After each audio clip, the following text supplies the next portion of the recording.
All right, welcome back inside the EQC studio. Joining me on the top step, and I'm really happy to see this guy in the Mariners bullpen. A special welcome to Seattle. I have got Ryne Stanek. Ryan, how you doing? I'm good, man. How are you? I'm doing well. Listen, before we jumped on, I do have to bring this up. You did some shopping today down in Texas, I hear. Yeah, yeah. With Me and Julio went over to Highland and did some shopping. Figured get out of the hotel room and do something. Yeah, for sure. Is that like you go to? What's usually like an off day for you? Like, what does that usually look like? You're shopping. What are you usually doing? It just kind of whatever. It's all very obviously city dependent. Like there are some cities there's not really anything to do, but for the most part it's like try to find someplace good to go dinner. Um, at some point probably play some video games, kill some time. I know some guys played some golf today. Like just kind of depends on what it is, especially early in the season when it's cold in a lot of places you can't really do much, but finally getting to some warm weather, people can get outside and like at least explore a little bit. Are you a golfer? Like, is that because I feel like that's just like the thing you go do, especially in Texas, right? Are you a golfer at all or no? Yeah, no, I love to play. I used to, well, I played 4, 5 times a week before I met my wife, and then met her, and then I played like 2 times, maybe 3 times a week, and then I had a kid, and then I Right. played like once a month, and then had a second kid, and then I played once in off season. So it really trims down as you progress in life until the kids get old enough to either join you or be doing something else. Were the Mariners a team that were reaching out early in the off season, or were they like kind of late? Were you surprised when they made an offer, or was this something you were talking to them about throughout the whole off season? No, they were a team that reached out super late. Right. And when they reached out, like, no, obviously playing them as much as I had, kind of knew some semblance of roster configuration, like knew who they had in the bullpen, knew the guys that Right. they had coming back, like obviously seeing the moves that have been made, like you kind of see what's going on. And when they reached out, I had kind of assumed that it was because somebody had gotten hurt because the bullpen was pretty full at that point. So I wasn't really there wasn't a team that I was expecting to like hop in the mix. And they hopped in and like we're trying to get something done. So like let's try to go. And it happened fairly quick. Right.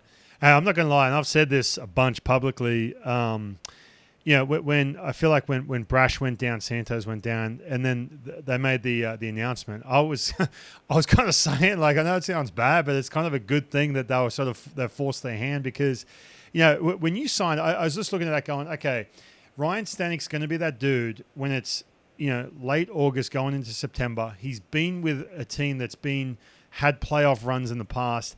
And I'm just looking at, and again, don't get me wrong. I mean, Brash, look, he's pitched in the playoffs a little bit. Munoz has pitched a little bit a couple of years back, but nothing like you had, right?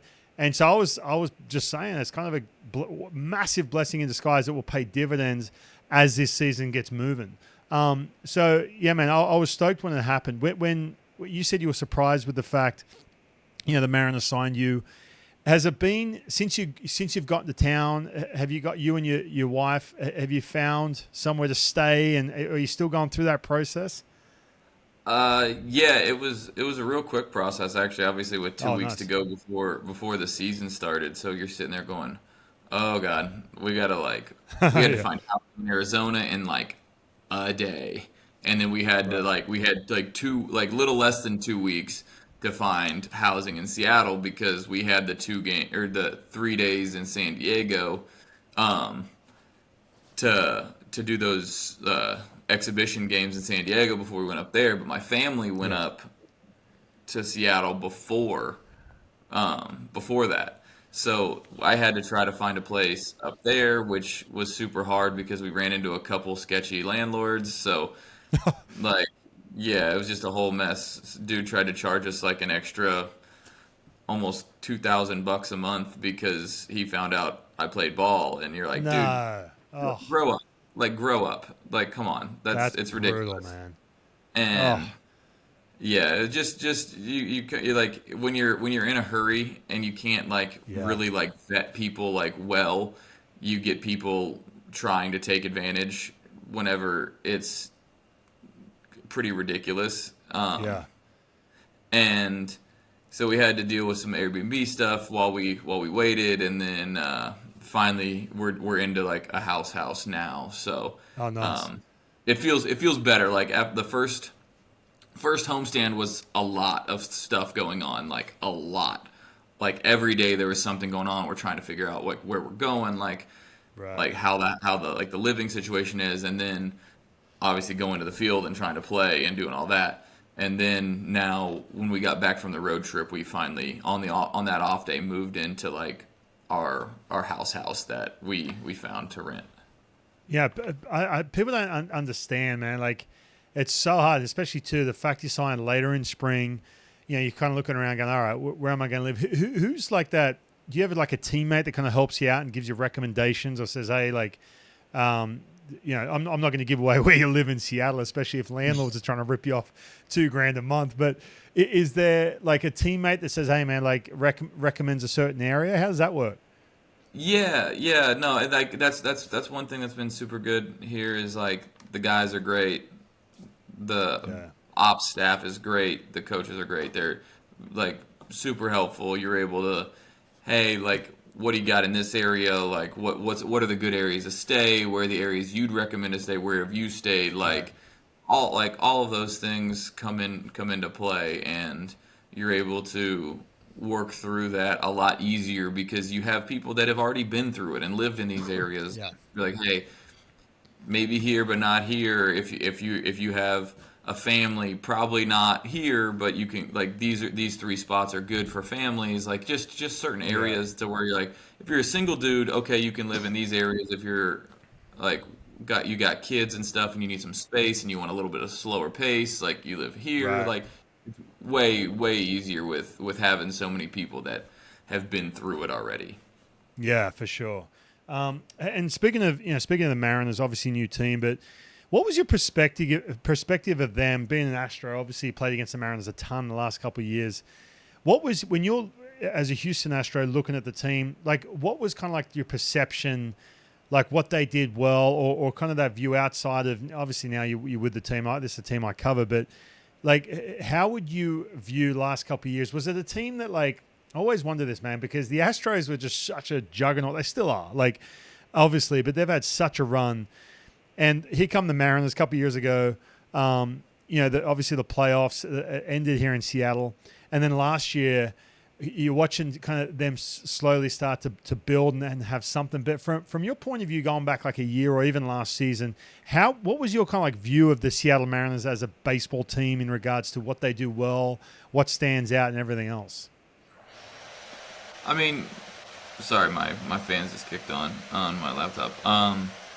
But no, I thought they were a good team. Like played good defense, pitched well, hit like did they were like always a for us always felt like a team that like was always kind of a pain in the ass for lack of a better word. It's like Yeah, you were always going to be in like a knockdown drag out because like the games were always going to be tight. Like it was always going to be like there, and yeah, you know how it goes. Like those games, like they just feel like they're like every day you're in it instead of like having a day where it feels comfortable or anything. You're just like, God, every day is going to be a fight, which I mean, it's a good thing. It's like those are the fun games. Obviously, tensions kind of get high whenever those games get played a lot.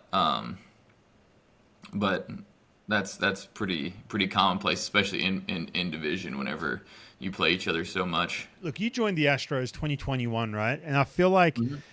there's still that lingering, and correct me if I'm wrong here, but still that lingering every time you go on the road, where it's like that typical like, okay, look, Houston Astros going back to when they won the World Series and the whole scandal that went on.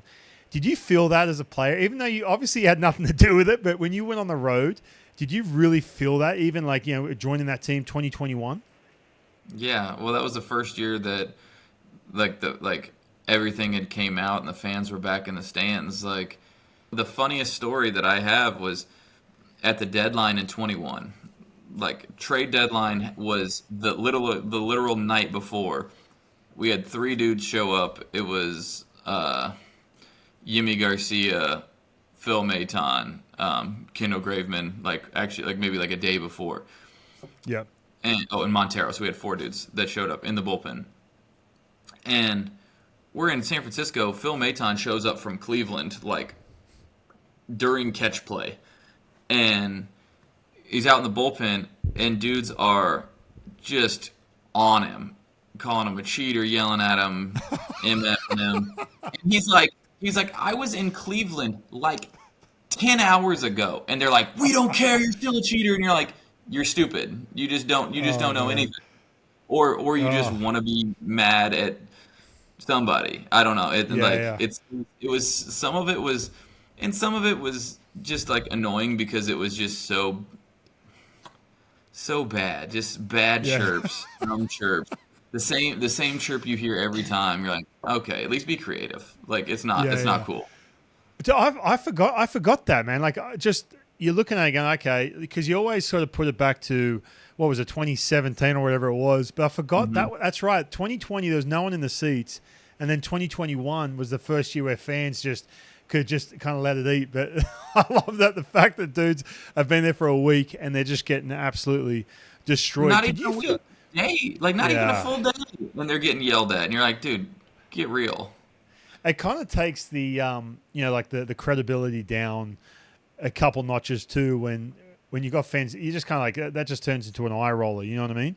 But and the thing is, you got to that. Like you're sitting there and you like you're getting yelled at all day, every day on the road, and it's the same thing every city, every single place. It was the same thing. So you're like, you're not even creative. Like at least if you're gonna do something, say something original. Like if you're gonna say the same thing, the same basic thing, you're just pretty lame. Like get out of here.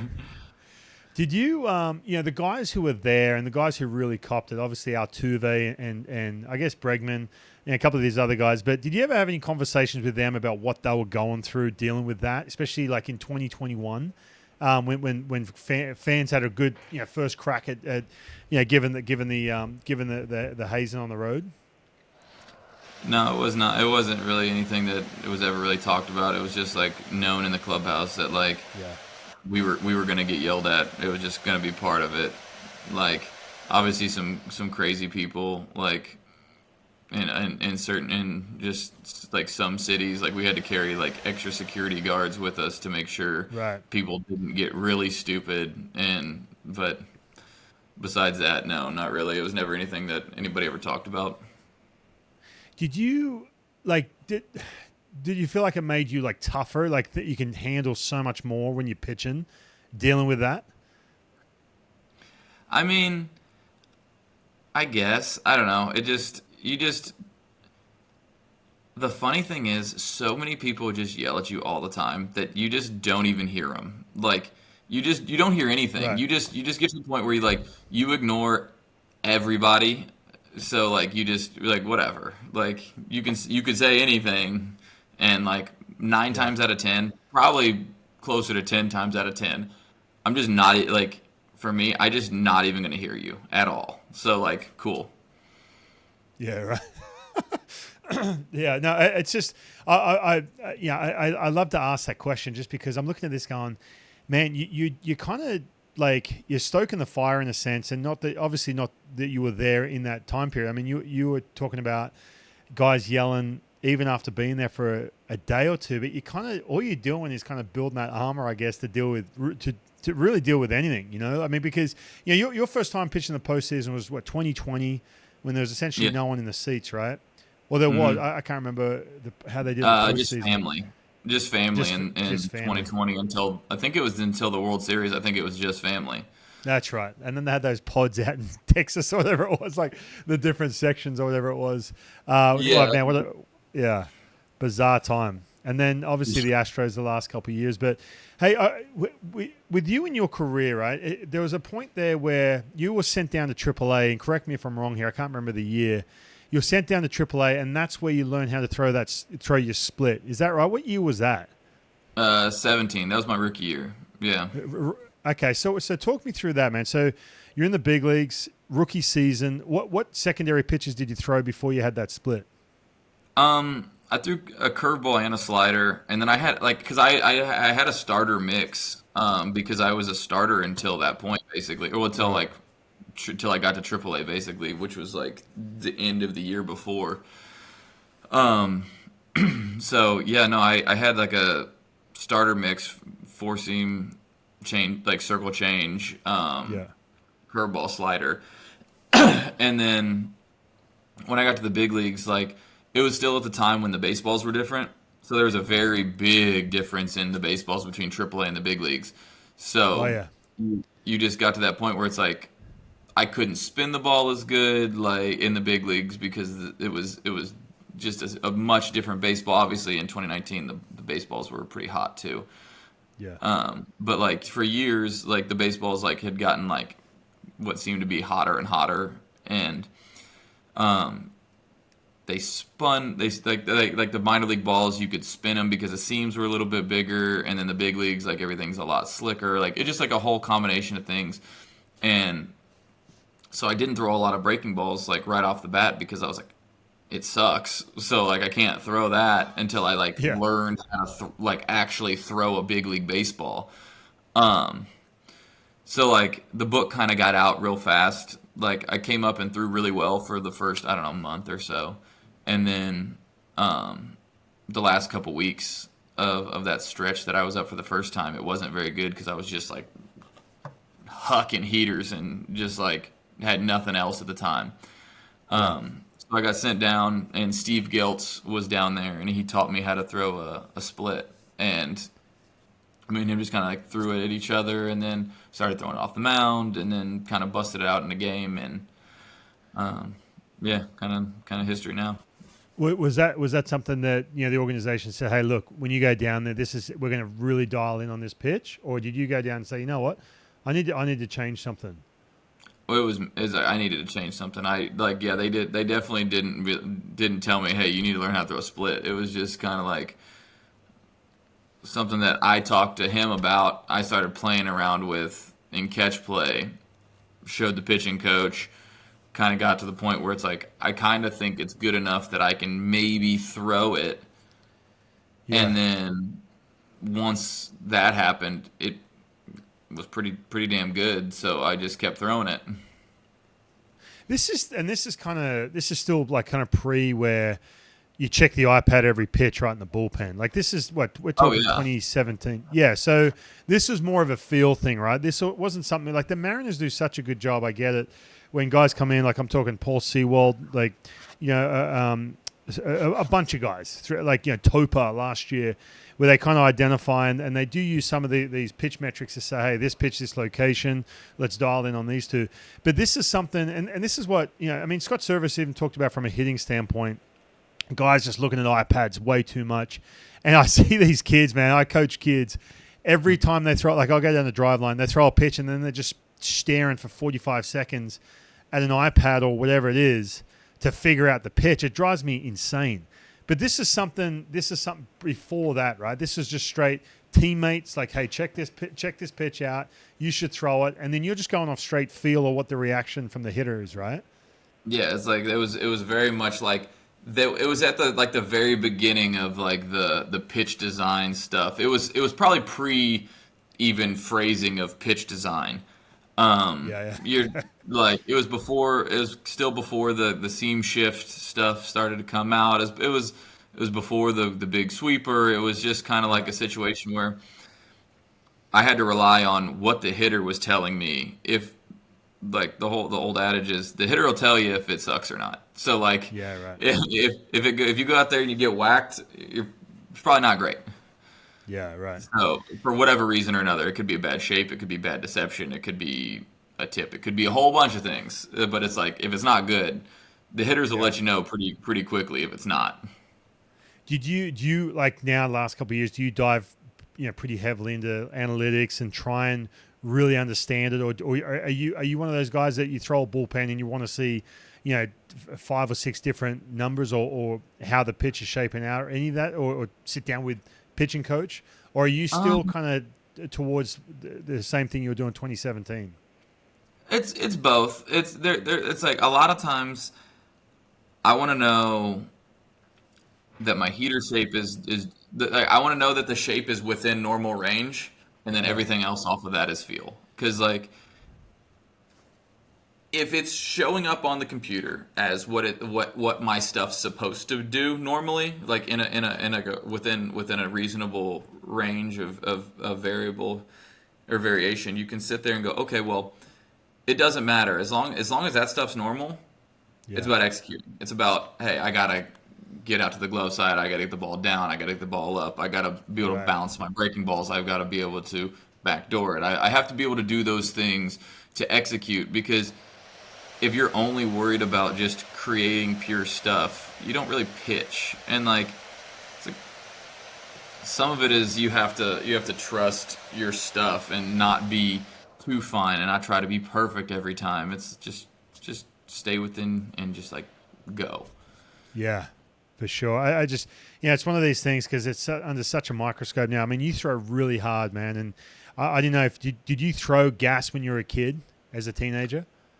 I always threw fairly hard, but like never like super hard until I got older. Until like my senior year of high school. I was like going into my senior year, I was probably like 91, 93, and then like which at the time, like back in 2010 was pretty hard. and now for a high school kid, now 93 is like the minimum in high school for whatever reason. It's wild how crazy stuff has gotten. But yeah, coming into my senior year, like the very first game I threw my senior year, I was like 95, 97, and wow.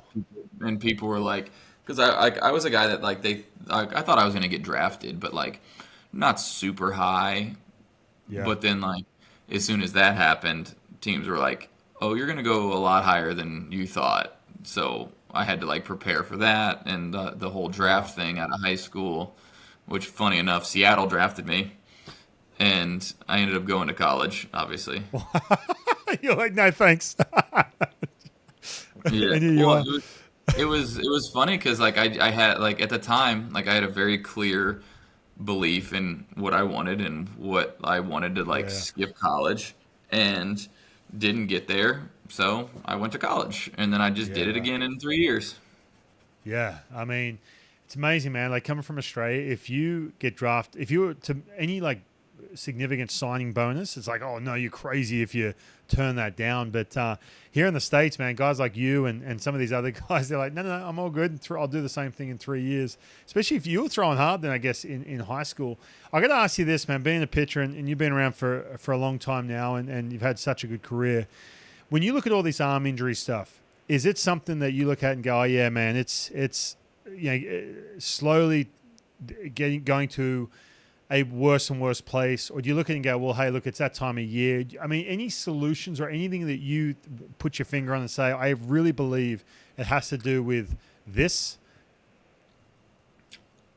I think it's irresponsible to blame one thing when it's an all-encompassing problem. Health is not typically, especially baseball-wise, health and arm health is not predicated on one thing. It could be it could be and is due to a number of factors. And it's people don't ever stop throwing, and they throw hard all the time. They're like it's a max effort thing because people realize that you're not going to get a job in baseball if you don't produce big numbers on the computer, or big velo, or big break, which you're throwing it harder and like straining things harder. Obviously you're doing that more, but then like it is sometime like somehow part of how the season tends to go, because you go from the off season to spring training.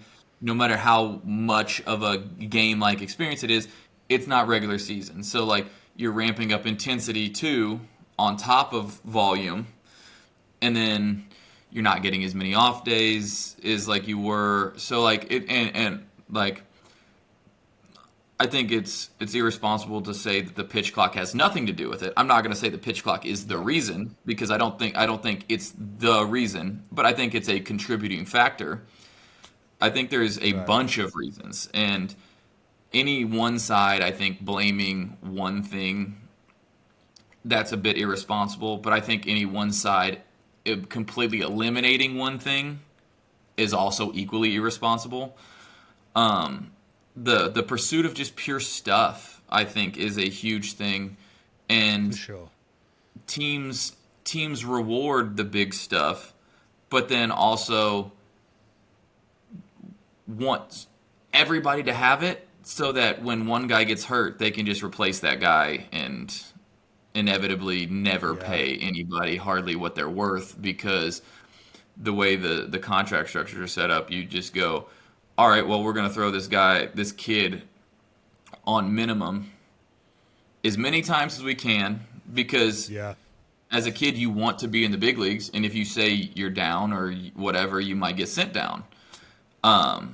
Big time. So Yeah. like there's it's a whole litany of problems with the arm health thing. And it's part of it is people want to pitch, people want to play because that's what's good for you in your career. You go out there, you pitch well, things are good. Like Yeah. there's so much that goes into it that I don't have a good answer. And Yeah. one thing that I've seen is like the league has mentioned wanting to like trim the pitcher roster down to Oh, yeah. like I heard that. but like that seems to me like as the most ridiculous thing to prevent arm injuries, to have less pitchers, to give less rest.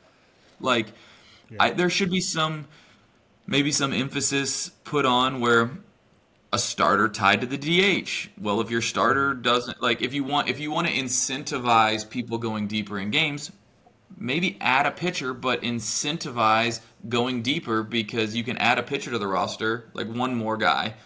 For But then sure. you can incentivize that guy going deeper in the games because they're going to get a little bit more rest on the back end. Yeah. That guy maybe gets a little bit more rest, can throw a few more pitches, can throw another inning.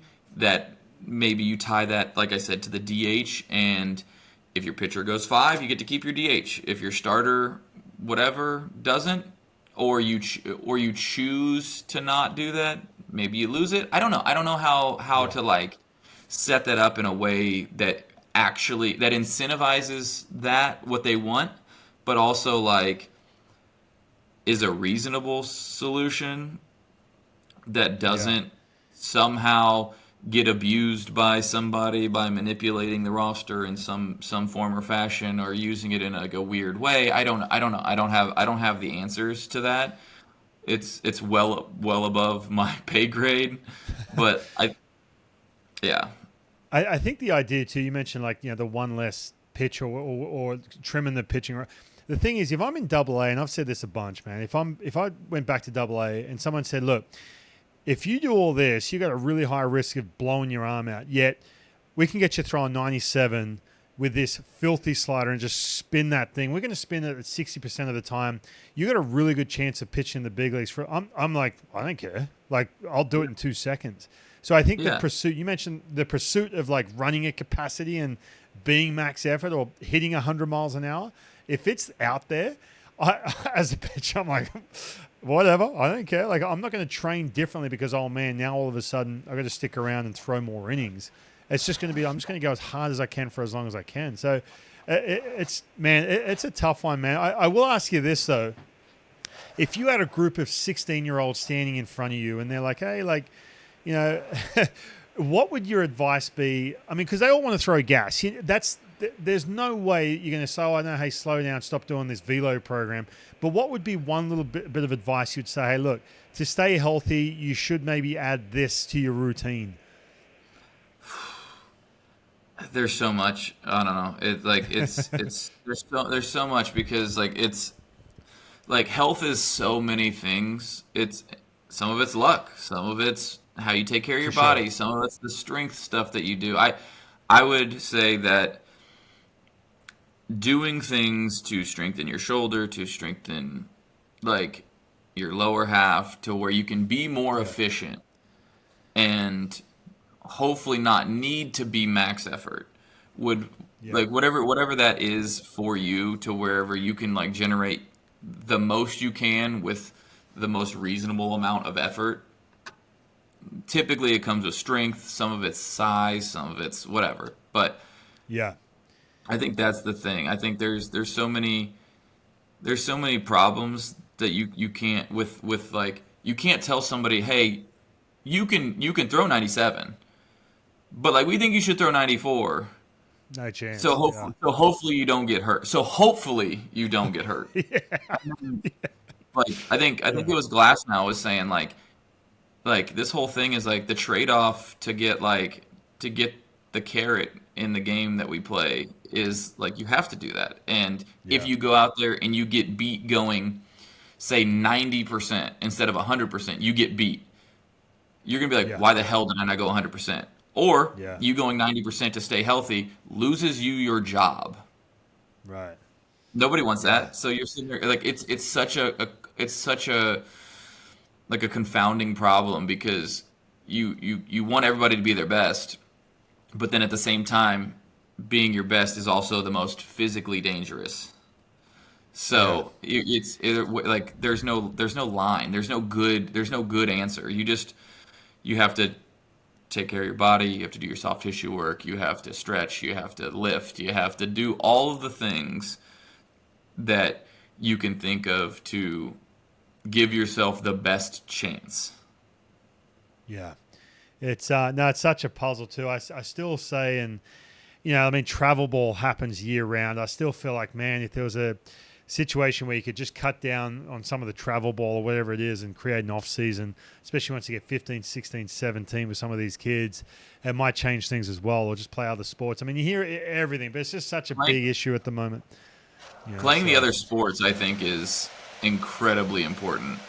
for Like sure. if like specialize like I don't know, like specializing as you get into high school, fine, whatever. But like as a kid, like a kid, Yeah.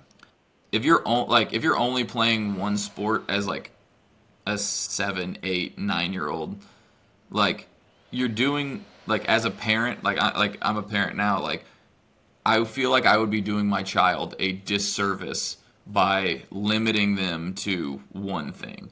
Like you For want to sure. be a well-rounded athlete. I think so much of the the skills you learn in other sports, like the footwork in basketball, the ability to like run and cut and be athletic in football, and obviously like I don't Yeah. there's a whole other Pandora's box of issues with football, but like with the whole head injury stuff, but like just the skills in which it teaches you as a kid allows you to be way more adaptable as an adult. You can maneuver, improvise, you can like adjust on the fly. If you're not able to do that, then you just become like rigid and robotic and not nearly as dynamic as you could be as if you played all the other sports. Yeah, no, for sure. I'm with you on that. Especially, yeah, man. Like again, in Australia, it's kind of easy to have like an off season built in because there's just not enough baseball. But here, I said, like you mentioned, the 10, 11, 12, 9 year old, 7 year, it's crazy, dude. Like the year round Mhm. stuff. But hey, before I've kept you too long, but before I let you go, who are you guys? I know you're going shopping with Julio today, and cruise around the shopping mall. By the way, does a guy like Julio Rodriguez, does he get spotted like in a place like Texas? Even is he that big? Is he like nationwide, or are people just don't even know who he is just yet walking around the shopping mall? Yeah, he does, and I He feel does, bad for him. He's just a normal dude wanting to do normal things, and right? like we walked, like he got stopped as we're walking out of the hotel. He got stopped like to Oh get in wow, our Uber. Like yeah, I was sitting there buying something for my wife, and somebody walked up and was like, "Are you Julio?" And I'm just like, uh, "Oh, damn, I'm sorry, man." Like that's like it, and it's like yeah, he handles it great. He's a nice dude. yeah, But it's just some of it is like, yeah, you sign up for some of that, but also it does whenever you're like on an off day and you don't want to be like turned on. You just want to like hang out with a buddy and like whatever. Like it for him, I'm sure it probably does get old just being like the guy. Like like obviously I don't know what that's like, but I would assume it's probably exhausting just having somebody always want something from you. Probably like it's like and it could be a simple thing, a picture, autograph, whatever. Whatever it is, it may be simple, but like somebody's always just like, "Hey Julio," and you're like, "Ah, my bad, man. Sorry that sorry that we're still here." Well, hey, listen, Ryan, this has been awesome, man, and hopefully we get a chance. Maybe you can take me shopping, you and Julio. I can bring a camera around and film you guys doing that, or doing something down at the ballpark. But listen, it's been a lot of fun. Big welcome to Seattle. We are so happy to have you. I know a lot of the fans are, and you know, obviously the Mariners community. So thank you so much for joining me on the top step. Hey, thanks for having me. I appreciate it. It was a good chat.